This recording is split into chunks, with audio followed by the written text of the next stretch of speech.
Ladies and gentlemen, it's Ukraine Russia China show on Pod TV. My name is Sasha Star, and our guest today is Dr. Jonathan Lockwood. Welcome to the show.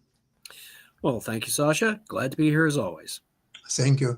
It's our pleasure to have you as always. And um, the last few days were quite tragic for Ukraine with continued bombardment by Russian aggressors, uh, or you can call them many other words, like Well, terrorists, for example, and whatever else comes to mind.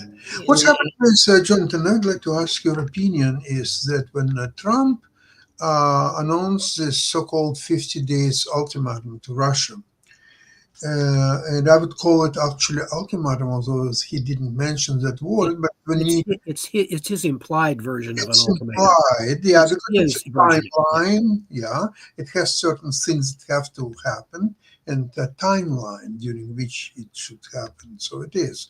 However, the promised weapons to Ukraine are not getting that quickly as someone would hope, simply because of quite complicated construction involved. So it's European companies or European Union or NATO, or it's hasn't been even specified exactly who is responsible for what, would have to pay to U.S. manufacturers, and the U.S. manufacturer send it to Europe, and Europe sends it to Ukraine. But even that is not so simple, because right now, what latest I heard is that Europe has to set up a new corporation which will get funds from various countries in Europe, and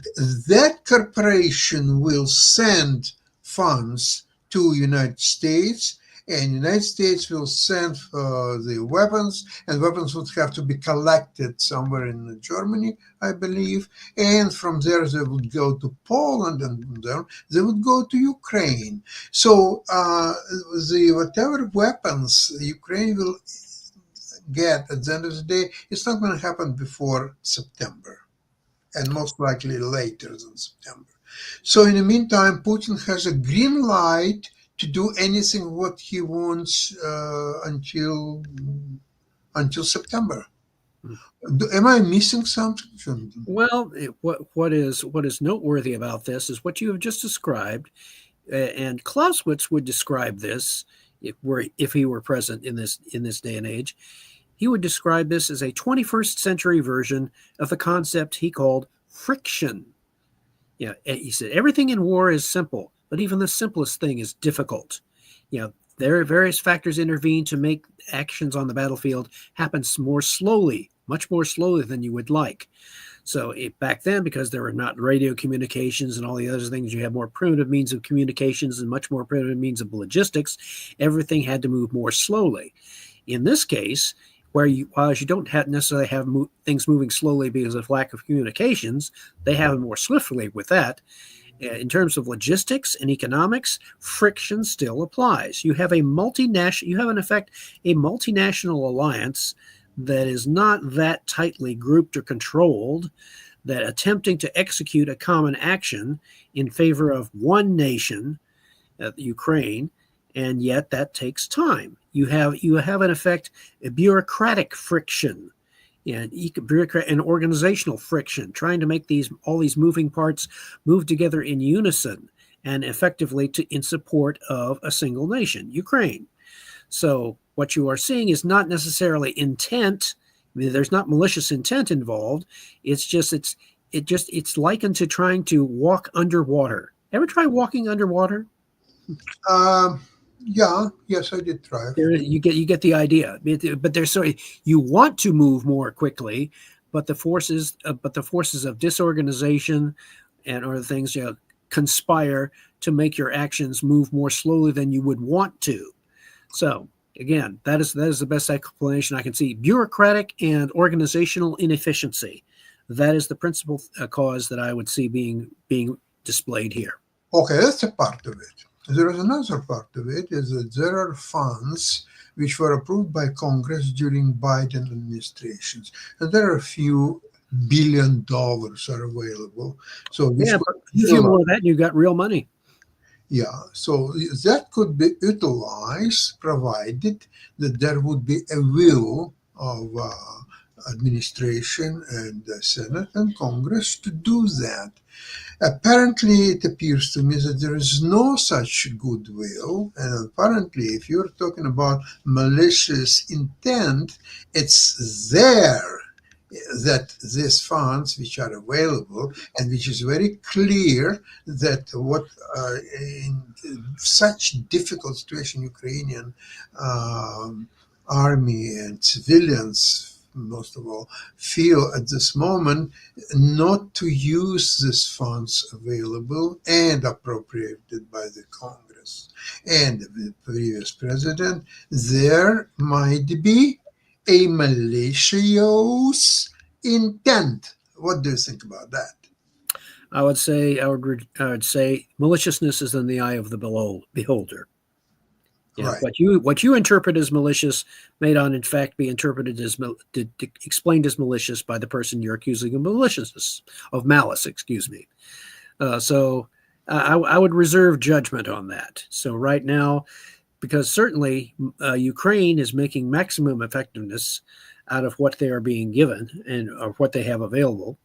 And its effect is clearly being demonstrated on the battlefield and on Russia's rear areas and inflicting increasing damage and basically bringing their summer offensive, such as it was, is really a failure. It's not achieving the desired effect.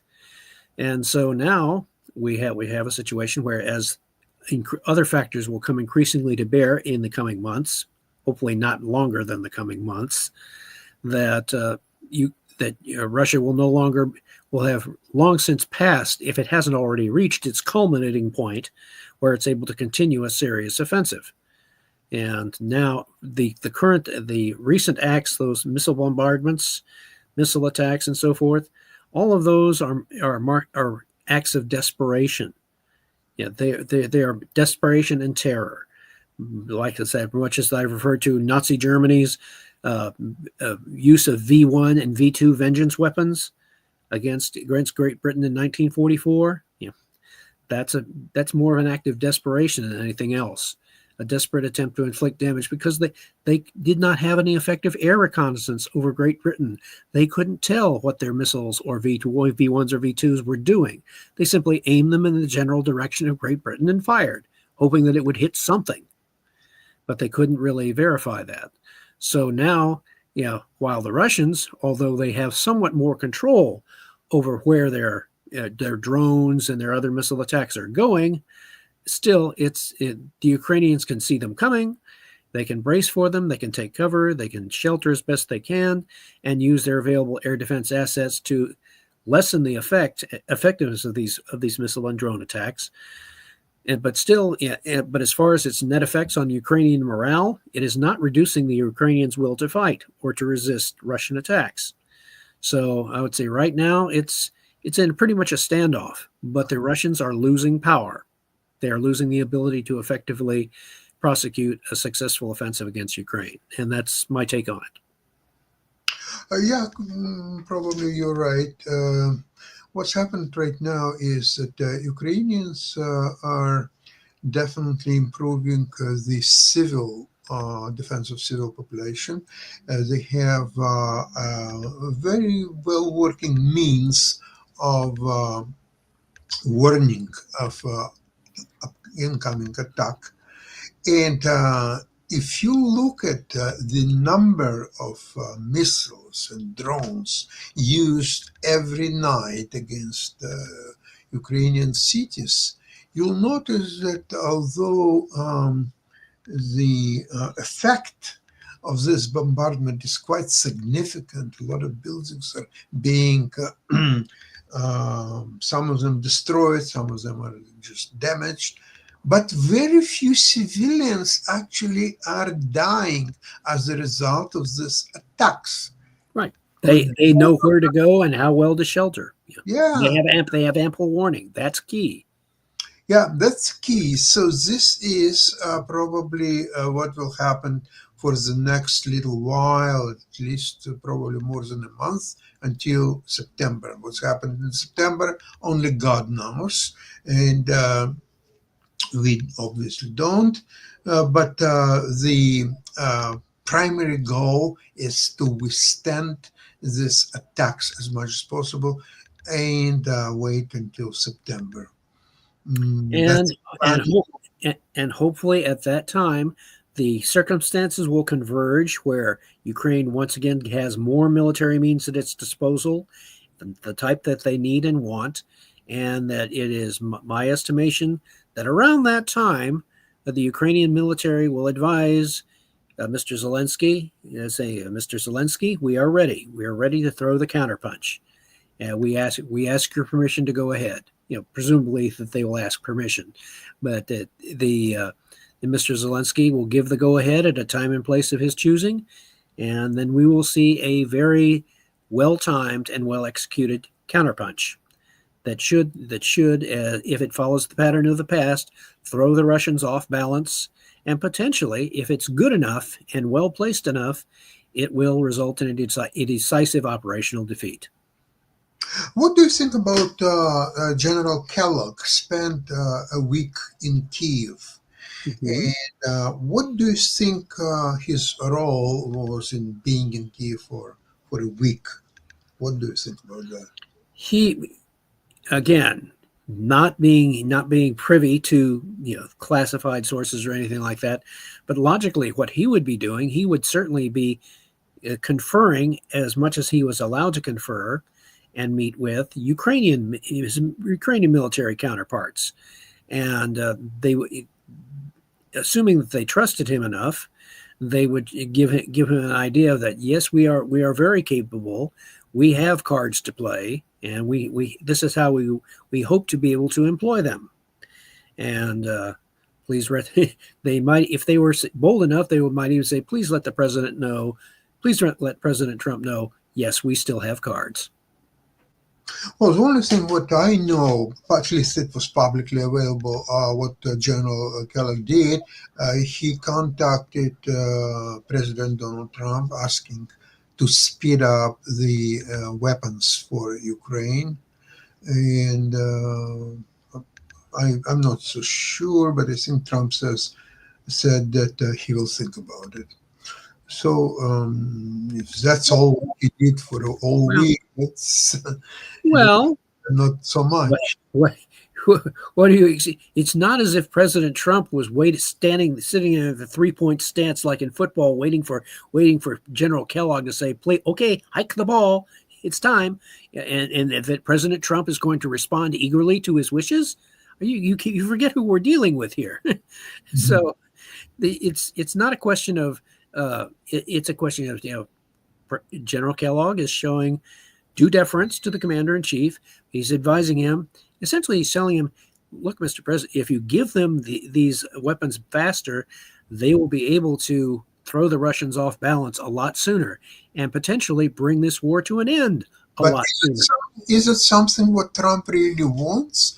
Ukrainians to be able to throw Russians off balance? Really? Well, there, given his statements and given his attitude, he is obviously disillusioned with Putin's response.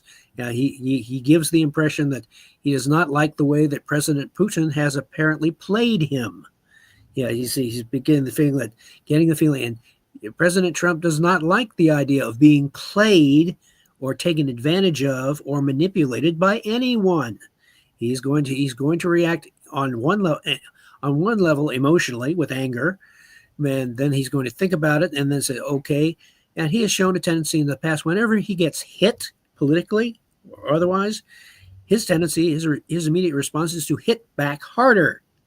You do when you hit him, he doesn't just politely turn the other cheek; he hits you back harder.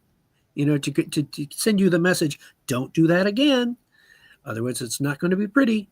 So here, what we have is an example of the Russians have demonstrated quite clearly to the Trump administration that They cannot make deals. They get it. They've gotten it through that they cannot be negotiated with or compromised with. They continue to make maximalist demands, which amount to little more than unconditional surrender for the Ukraine. And so, in response to all of that, President Trump has quietly decided, okay, enough is enough. We are going to go, but he's going about it his way, not necessarily in the way that everyone else would normally expect. He's ratcheting up the pressure, certainly ratcheting it up in an economic sense. He's now sending increased military aid, and he's going to continue to do that. And if the timing and the degree are not to our liking, well, that's too bad. He's the president. He's making the decision. So, Jonathan, there is something exists not to my liking. I'll tell you why. The 50 days, although in your theory to hit it back harder, it could have been 25 days, maybe, or something else. But let's see, 50 days. That concerns about sanctions and third-party sanctions, whatever there might be. 100% tariffs or 500, as was suggested by Senators Lindsey Graham and Richard Blumenthal. Now, however, there is a second part of that equation is the weapons for Ukraine.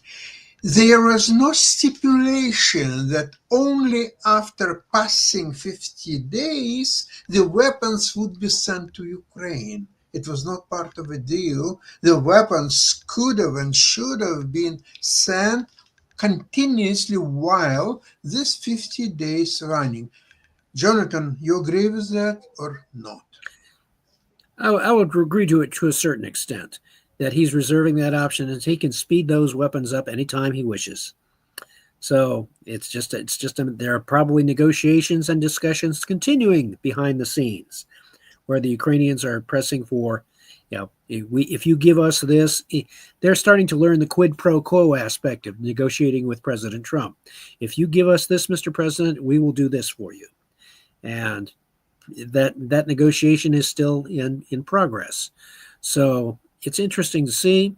And the timing, and just as Trump overall turned around his position on seeming to favor Russia, now to more favoring Ukraine, that situation could change even further in Ukraine's favor. I argue that it will, especially given the what I now call the correlation of forces is apparently still moving very much in favor of Ukraine. And as President Trump sees that, and his administration sees that, and as the Ukrainian military proves that the correlation of forces is in fact moving in for Ukraine's favor, that there will be future developments more to even your liking. Okay, I'm hopeful. Yeah. I'm my wife says I'm relentlessly optimistic. Relentless optimism. Good to know. Interestingly enough, Russia is, since our show not only about Ukraine, actually it's lately it was as much about Europe and United States, but also we have Russia and China. Mm-hmm. So what to do with Russia and China? Russia is losing its control over its former territory, something like, for example, what's happening with Azerbaijan, mm-hmm. which is being quite well supported by Turkey, which is a member of NATO. Very few people remember that, but it still is. And Russia is scared to go into confrontation with Azerbaijan. Mm-hmm. Simply, I don't think that they have available troops to send to Azerbaijan. As in old days, Russia could send troops to Hungary and Czech Republic and Afghanistan and Cuba and just name it. Oh, not today. Today is Ukraine and only Ukraine. Right. Now, that calls up a situation, good historical analogy again, referring to that. Remember in Nazi Germany, when Nazi Germany invaded the Soviet Union during World War II, in the first year, 1941, Nazi Germany with 3.5 million men and thousands of aircraft and all this other. They were able to obtain air supremacy over the Soviet Union, or major air superiority, and they were able to launch offensives against the Soviet Union on three major fronts: Army Group North against Leningrad, Army Group Center aiming toward Moscow, and Army Group South aiming toward Stalingrad and the Caucasus. Well, first it was Ukraine, but after Ukraine was taken over, later in 1942, it became Stalingrad. Yeah. So you have the initial one for Army Group South. Was pretty much Ukraine. Yeah, it became Stalingrad. Yeah, and if you remember, Jonathan, that General Guderian, he was furious at Hitler's decision to attack on three fronts. Guderian wanted to go to one front only, which is Moscow. Take over to Moscow, and then you do whatever you want to do else. And there was an excellent logic to Guderian's one center thrust, because if you look at the railway system of the Soviet Union as it existed then, the central hub of all by the way, today it still is today, is Moscow. If you get Moscow, that central hub against which all other railways converge on Moscow, you split that single railway center, and you have effectively divided the Soviet Union. You can then choose which other major sectors, then in his reasoning, you could then concentrate on either sector, the north against Leningrad, or to the south against Stalingrad, Ukraine, and the Caucasus. So, but in that way, so that was Guderian's argument, but no, Hitler wanted to press ahead on all three fronts. And that you will also note, by the way, that first year was the only year that the Germans were able to do that. They were just barely able to execute on all three fronts. They belatedly tried to shift later on after taking Kiev. They then shifted their emphasis towards Moscow, belatedly. And the winter was coming. Yes, and even though the Russians didn't have such a great logistic system, they were being thrown back on their centers of supply, and they were able to execute a limited winter counteroffensive in front of Moscow, and they were able to inflict enough casualties so that beginning in 1942, once the weather cleared and the Germans says, okay, where are we going to launch our offensive now? They realized that now their lines were so stretched and their losses were such, and they couldn't replace them fast enough, that they could only execute a major offensive on one sector of the front. They had to choose one and pretty much stay on defense in the other areas. So they chose, as you know, Stalingrad and the Caucasus. After they took their disaster at Stalingrad, well, then they could not launch a major offensive really on any front. They chose instead that last gasp was Operation Citadel against Kursk. Gee, how familiar. It brings back memories. So now Citadel 2. Now it's a Citadel 2. Operation Citadel 2. And only this time it's in reverse. The Ukrainians launch an offensive against the Kursk sector, and it's much more successful, by the way, relatively speaking, than the original Kursk offensive was. The original Kursk offensive, it exhausted the German forces and set them up for the Soviet counteroffensive, which was, obviously we know the result of that. So anyway, now the Russians, they can only launch strategically. Their forces are absorbed against Ukraine and against any other republic of the former Soviet Union decides to stage a revolution or engage in activities that Moscow doesn't like. Well, Moscow doesn't have much of an option, as you've noted. So Azerbaijan right now pretty much has a free hand.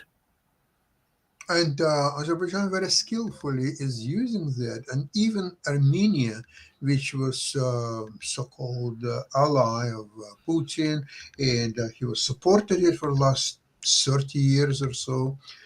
Now they are moving away from Russia. And I think there was a historic visit of Armenia president to Turkey, which hasn't happened in the last 100-some years. So there is a new political situation is happening right outside of Russia, around Russia, but I think it will happen very soon in Russia, inside of Russia, because most people cannot endure what's happening with the country, and the reason to me, which is very clear, why Putin cannot agree to any peace agreement, because about 700 well-armed bandits will come from the front lines back to Russia, and there are no jobs, there are no well-paid jobs, or even not so well-paid jobs. So what do you think they're going to do? They're They going to take it out on the people, take it out on the government, take it out any way they can. Apparently, it's already happening in the Kursk region, which was liberated, so-called, by Russian army. So the Russian army immediately turned against local population very quickly. That was the only population available to take it out on. Hey, Yeah. they needed a target somewhere.